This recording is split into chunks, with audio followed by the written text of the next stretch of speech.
got a little alternative to crumbing up boilies here. You know, it's quite nice when you're fishing to sort of crumb a few boilies up and have them a bit fractured and stuff like that. But fishing venues like I'm fishing today, and there's a lot of roach and skimmers and small fish in here, and the way I do this just gets around that problem like quite nicely. Also, if you're fishing like deep water as well, and it's dead simple. It's just to use quite a bit of boilie paste.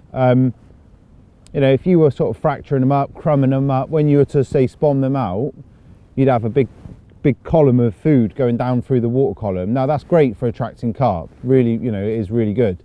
But it's also, on venues like this, it's even better for attracting roach and skimmers and bream and stuff like that.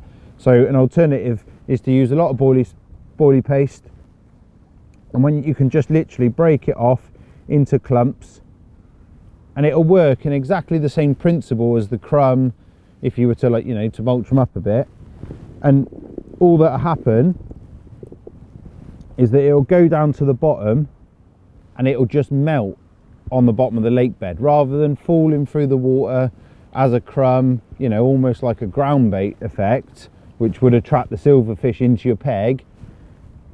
This would just go down to the bottom and it just literally melts on the bottom. So when the fish, you know, when the carp come in, you're ensuring that all of this goodness is on the bottom. When they start feeding, it's really nice. They can, you know, when they're feeding, they'll like plume it up, they'll start rooting it up, and it will just make your peg better and better, you know, attracting more fish and becoming more attractive to the carp that are feeding in there.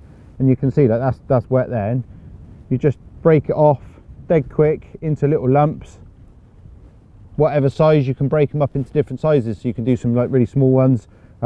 If you were, say, like not fishing for like a lot of fish and you wanted your bait to be like really lasting, you can break it off in like 18-20 mil little blobs. Just the little bits, they start working straight away. The bigger bits will last a little bit longer, but it's just really, you know, it's really attractive, nice, soft, digestible to the fish, and really attractive.